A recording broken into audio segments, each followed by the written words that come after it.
Hola, esta es la clase número 31 de cálculo diferencial. Estamos estudiando la unidad de derivadas y vamos a estudiar en este capítulo las derivadas de las funciones trigonométricas. Habíamos visto que la derivada se define como un límite cuando delta de x tiende a cero de esta diferencia de la función evaluada en x más delta de x y en la función normal. Luego, a partir de esa fórmula, vamos a determinar la derivada de las funciones trigonométricas, pero vamos a hacer un cambio por facilidad. Para no tener que escribir siempre el delta de x, vamos a escribir h. Cambiamos el delta de x, lo vamos a cambiar por un h. También es una forma válida y también la encontramos en algunos libros de texto. Me quedaría entonces la fórmula de la derivada así: límite cuando h tiende a 0 de f de x más h menos f de x sobre h. Y lo que nos proponemos es determinar la derivada de la función seno de x. Es la primera función. ¿Qué hacemos? Aplicamos la definición de derivada. Límite cuando h tiende a 0 de f de x más h menos f de x. Eso quiere decir que donde está la x del seno, vamos a reemplazar por x más h. O sea que tenemos aquí seno de x más h menos seno de x. Pero observen que aquí hay una suma de ángulos del seno y hay una identidad trigonométrica que es exactamente esa, la suma de ángulos del seno, que se define así: seno de x más y es igual a seno de x por coseno de y más coseno de x por seno de y. Ahora, si nosotros aplicamos esta identidad a esta función seno de x más h, nos va a quedar así: seno de x por coseno de h más coseno de x por seno de h menos este seno de x. ¿Y qué hacemos ahora? Vamos a factorizar el seno, pero entonces dejamos este menos adelante. Me quedaría menos seno de x factor común de, en este caso me quedaría aquí 1 y luego me quedaría coseno de h. Y si nos devolvemos sería menos seno de x por 1 menos seno de x menos seno de x por coseno de h. Con este menos da positivo seno de x por coseno de h. Y al final de la expresión me queda coseno de x más seno de h. Todo sobre h. Ahora me aprovecho de la propiedad de las fracciones, parto la fracción en dos y por la propiedad de los límites, de la linealidad de los límites, aplico límite a cada fracción. Como este seno de x no depende del límite, porque h tiene la variable, el límite tiene la variable h, puedo sacar el seno por fuera de la función, o del límite, entonces me queda menos seno de x por límite cuando h tiende a 0 de 1 menos coseno de h sobre h. Y en la segunda fracción entonces coseno de x no depende del límite, lo saco por fuera del límite y me queda coseno de x por límite cuando h tiende a 0 de seno de h sobre h. En unas clases anteriores estudiamos unos límites trigonométricos especiales, que son los siguientes. Este límite, o este que tenemos acá, límite cuando x tiende a 0 de 1 menos coseno de x sobre x es 0. Y límite cuando x tiende a 0 de seno de x sobre x es 1. De tal forma que todo este límite es 0. Por menos seno de x, todo esto me da 0. Y este límite da 1. Y 1 por coseno de x es coseno de x. Por lo tanto, cuando ya terminó todo el ejercicio, la derivada del seno de x es coseno de x. Entonces concluimos que la derivada con respecto a x de seno de x es coseno de x. Y esto va para un teorema y ya hicimos la demostración, que es esta que hay acá arriba. Ahora veamos la derivada del coseno de x. Aplicamos la misma definición. Límite cuando h tiende a 0 de f de x más h menos f de x sobre h. Donde está la x del coseno, o sea aquí, reemplazo por x más h. También nos aparece la identidad de suma de ángulos del coseno, pero esta cambia a diferencia de la función seno. Sería coseno de x por coseno de y menos seno de x por seno de y. Aplico esta identidad a este límite y entonces tendría coseno de x por coseno de h menos seno de x por seno de h menos coseno de x. Aquí voy a factorizar menos coseno de x en esta expresión y en esta. Entonces me quedaría menos coseno de x por 1 menos coseno de x. Menos coseno de x por menos coseno de h tendría coseno de x por coseno de h. Al final me queda menos seno de x menos seno de h. Todo sobre h. Aprovecho la propiedad de las fracciones y parto la fracción en dos. Y también la propiedad de los límites, la propiedad de linealidad, y aplico el límite a ambas fracciones.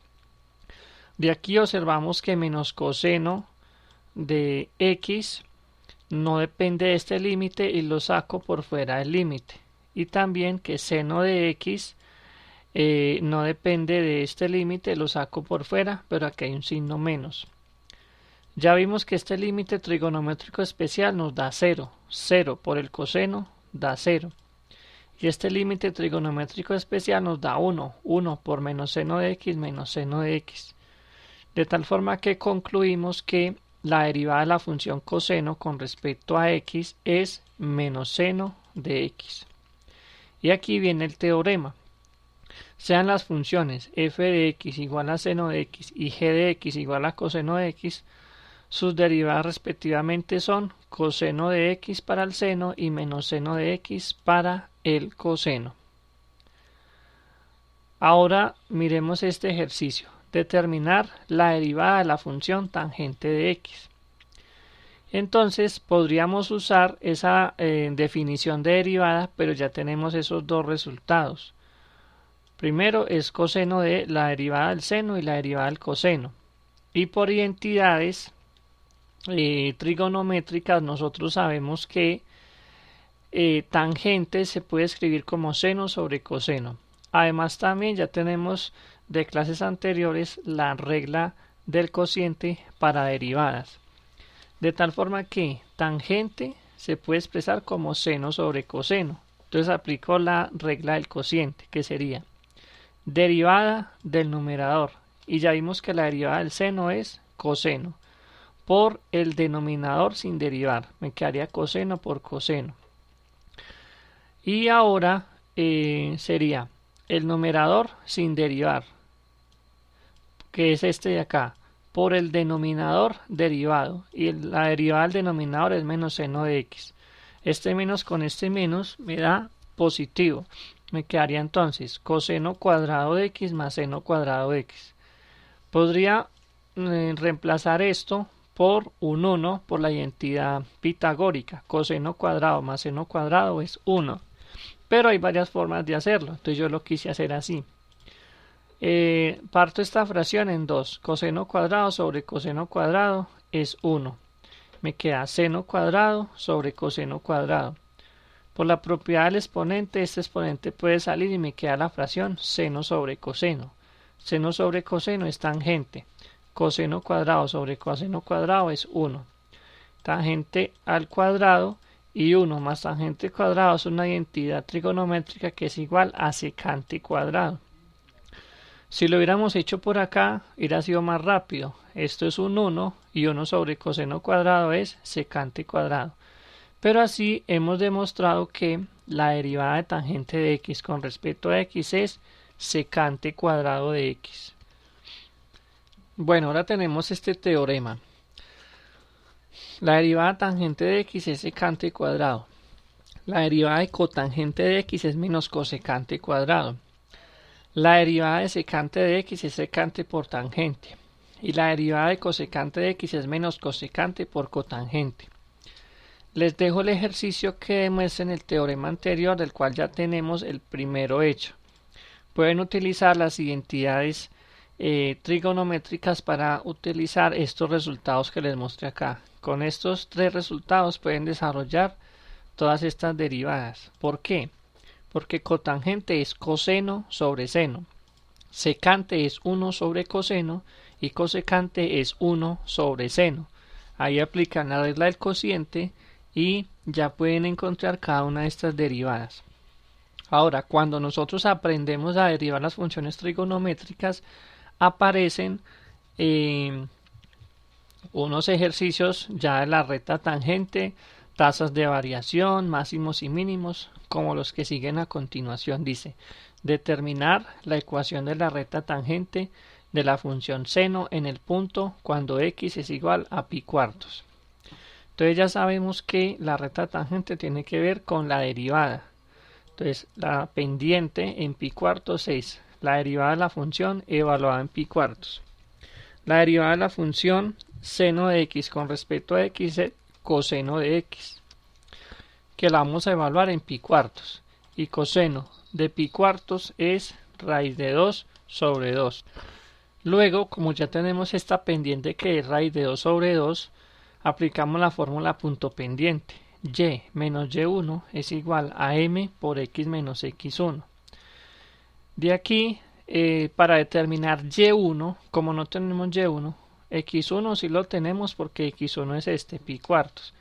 Para obtener y1, pues simplemente la función la evaluamos en pi cuartos.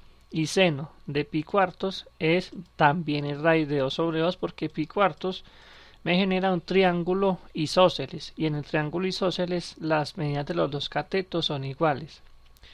Por lo tanto, al aplicar la fórmula punto pendiente tendría y menos y1 es igual a m por x menos x1.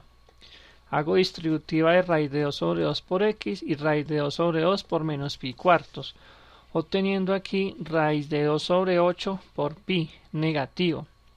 Voy a transponer este término como positivo, pero de una vez lo multiplico numerador y denominador por 4 para poder que estas dos fracciones sean homogéneas. Y me queda esta ecuación que tiene todos sus términos exactos. Luego en la calculadora hago una aproximación de raíz de 2 sobre 2 que es 0.70 y de esta otra fracción que es 0.1517. Y vamos a graficar la función seno y su recta tangente en GeoGebra. Entonces aquí ubicamos la función seno de x. Voy a hacer zoom y vamos a escribir aquí x igual. Por aquí en los símbolos griegos me aparece el pi dividido 4. Pi dividido 4 es aquí. Ahí me debería generar la recta tangente. Entonces vamos a hacer una intersección de la curva con la recta. Y vamos a escribir el resultado que nos dio aquí, que es y igual a 0.7071. Podemos trabajarlo con 4 cifras decimales para que nos dé más o menos aproximado. X más 0.1517. Enter. Y aquí vemos que efectivamente esa recta pasa por ese punto de tangencia de la curva. Aquí podemos darle otro color diferente a esta recta para diferenciarla, y esta sería entonces la gráfica. Entonces aquí nos queda la gráfica de la función seno con la recta tangente en x igual a pi cuartos. Ahora veamos un problema de tasas de variación aplicando derivada en funciones trigonométricas. Nos dice, un péndulo de 12 centímetros de longitud ha oscilado de modo que θ es la medida en radianes del ángulo formado por el péndulo y una recta vertical. Nos dice, si h de 0 centímetros es la altura vertical del extremo del péndulo por arriba de su posición más baja, determine la tasa instantánea de variación de h de θ con respecto a θ cuando θ es igual a pi sextos. Bueno, el problema es un poco complejo para la interpretación gráfica, pero lo vamos a elaborar aquí. Entonces aquí tenemos lo siguiente. Voy a desarrollar, vale, x1 hasta que encuentre el 12. Voy a crear una circunferencia con el centro en 0, 0 y radio 12. Listo. Ahora voy a crear un punto sobre la circunferencia y voy a trazar un segmento que va desde ese punto, desde el centro hasta el punto sobre la circunferencia, y puedo ocultar la circunferencia. Este sería el péndulo. Entonces al péndulo inclusive le puedo dar clic derecho rastro y determinar que el péndulo va a hacer esto. La recta vertical que nos habla el problema dice que el ángulo formado por el péndulo y una recta vertical. La recta vertical estaría aquí, entonces podríamos hacer esta recta que pasa por aquí y por aquí, como para interpretar el problema. Y el ángulo que se forma es este ángulo que se mide de aquí, aquí, aquí. Listo. Ahora voy a trazar una recta perpendicular a esta recta vertical que teníamos que pasa por este punto. Observemos que aquí se nos forma siempre un triángulo, este triángulo de acá. Y acá, de aquí hasta aquí, hay una longitud X. Entonces nosotros podríamos inclusive mostrar la circunferencia un momentico, calcular la intersección de esta circunferencia con esta recta.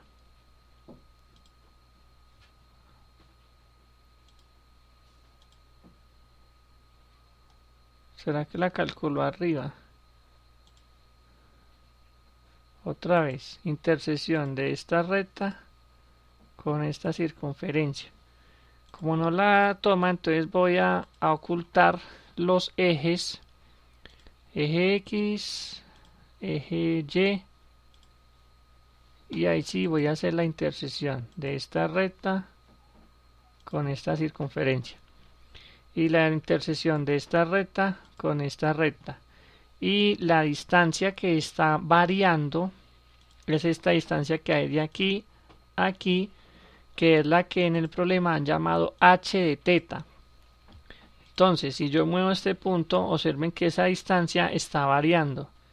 El ejercicio me pregunta que determine, a ver dónde está la pregunta, determine la tasa instantánea de variación de h de teta con respecto a teta cuando teta es igual a pi sextos.